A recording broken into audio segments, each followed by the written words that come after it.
Here at Calamus near the boardwalk, and we're gonna head this way and check out the vernal pool today. Just a girl and her dog.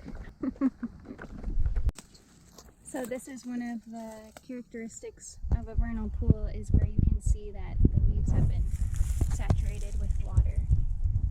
Kind of get this dark brown color and create a mat at the bottom of the vernal pool. Lots of vegetation filling in, much greener than last time.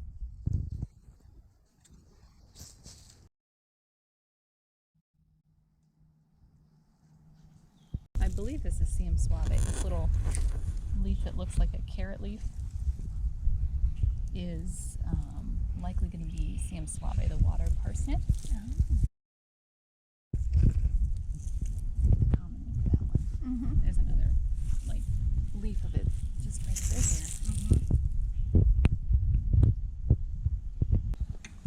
These are the floating leaves of that ranunculus that we saw earlier, whose leaves that form below the water surface are much more finely divided. So these are doing the bulk of the photosynthesis. And then something else we've got is a little mosquito fern here. And looks very similar to the ranunculus leaves, but these are free-floating plants. Those are the little rootlets that come off of the bottom. And they can form some pretty extensive mats. Another floating aquatic plant that we may have discussed before, not to be confused with that mosquito fern that we saw earlier, is duckweed, perhaps the smallest flowering plant that we have. So this grass that we're seeing is likely reed canary grass, which is an invasive grass, very common around disturbed wetlands.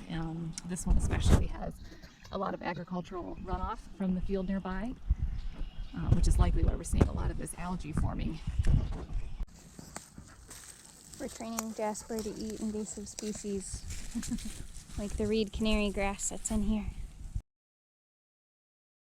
It's a Dolomite, is the fishing spider. I think 6-spotted is correct. Yeah, so it's kind of jumping onto these ranunculus leaves floating at the top of the water. Here we have the same fishing spider that we saw in the previous frame, and I don't know why this one has a different coloration, but I suspect that it has recently molted, but you can still see the same marking. These are common spiders that tend to build webs right above the water surface, and they catch things like flies and midges that emerge in their webs and have themselves a nice meal. This is a frog mass and not a salamander mass. You can kind of see each egg outlined, whereas the salamander mass would have jelly around the entire thing. These tadpoles look a little different than the salamander larva also, which would have gills extending from the front of the body. There must be 1,000 or so of these little eggs piled up here.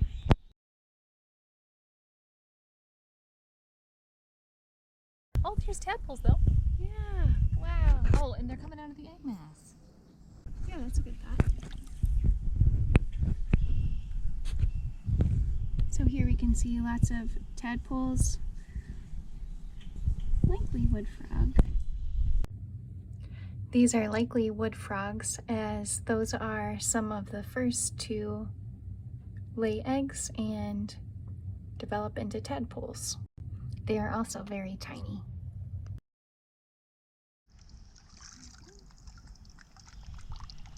Jenna's working on some macroinvertebrate exploration, seeing if we can get anything in the dip net. This is kind of characteristic of what you pull up. A lot of leaves and algae. Here we have some small Pleiadae. And this is a large scud. Lots of zooplankton swimming around, some cyclops. ostracods, a small leech. Oh, yeah.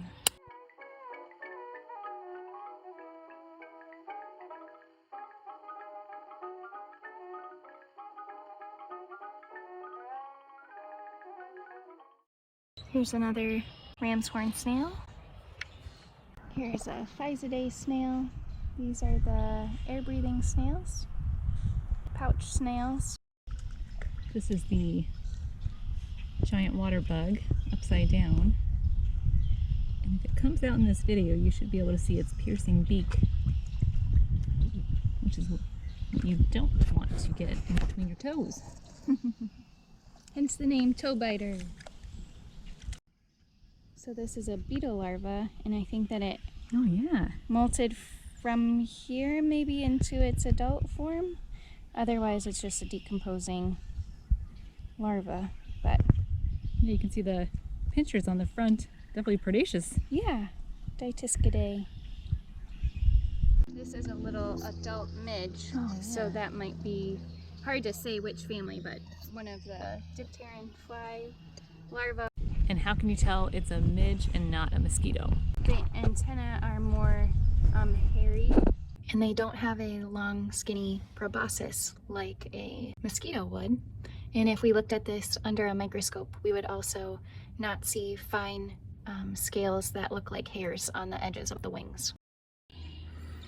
Here is a Nacoridae beetle, and these have very large front legs, so you can see the wide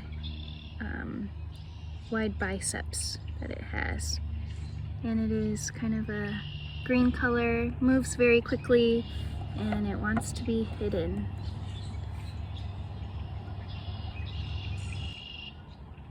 That's about all that we found today. Stay tuned for next time. And be sure to clean your boots and equipment after visiting a vernal pool near you. Thanks.